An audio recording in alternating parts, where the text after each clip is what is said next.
3, 2, 1.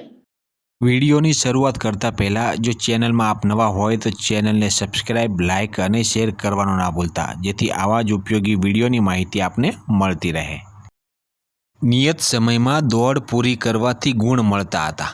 જૂના નિયમ મુજબ જ્યારે એલઆરડીની શારીરિક ક્ષમતા કસોટી માટે દોડ રાખવામાં આવતી હતી ત્યારે નિયત સમય પ્રમાણે તેના ગુણ આપવામાં આવતા હતા। હવે દોડ માત્ર પાસ થવા માટે જ રહેશે, તેના કોઈ ગુણ મળશે નહીં। નવા નિયમ મુજબ શારીરિક ક્ષમતા કસોટીમાં દોડ માત્ર પાસ થવા માટે જ માન્ય રહેશે। દોડ માટે પહેલાંની જેમ ગુણ મળવાપાત્ર રહેશે નહીં। વજન માટે માપદંડ રાખવામાં આવ્યા હતા। જૂના નિયમ મુજબ શારીરિક ક્ષમતા કસોટી માટે વજન પણ ખૂબ જ અગત્યનું હતું। વજન માટેના માપદંડ હટાવી દેવામાં આવ્યા છે। નવા નિયમમાં વજન માટે જે માપદંડ રાખવામાં આવ્યા હતા તે હવે હટાવી દેવામાં આવ્યા છે। જૂના નિયમમાં એક જ પ્રશ્ન પેપર રાખવામાં આવ્યું હતું, જ્યારે નવા નિયમમાં 2 પ્રશ્ન પેપરો રાખવામાં આવ્યા છે।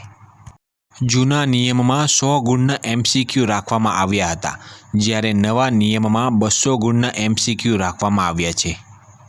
જૂના નિયમ મુજબ લેખિત પરીક્ષામાં 2 કલાકનો સમય આપવામાં આવતો હતો, જ્યારે નવા નિયમમાં લેખિત પરીક્ષામાં 3 કલાકનો સમય આપવામાં આવશે। જૂના નિયમમાં ઓછામાં ઓછા ગુણનો નિયમ રાખવામાં આવેલો ન હતો, જ્યારે નવા નિયમમાં 40% ગુણ દરેક પેપરમાં મેળવશે એ જ ઉમેદવારને મેરિટમાં સ્થાન આપવામાં આવશે। તો મિત્રો, આ બધા જ ફેરફારો એલઆરડીની આવનાર ભરતીમાં કરવામાં આવ્યા છે, અને જે મિત્રોને હજુ સુધી આ નિયમો વિશે ખ્યાલ ન હોય તે મિત્રો આ વિડીયોને પૂરો જોવાનું ના ભૂલતા અને અન્ય મિત્રોને પણ મોકલશો, જેથી તેઓ પરફેક્ટ તૈયારી કરી શકે।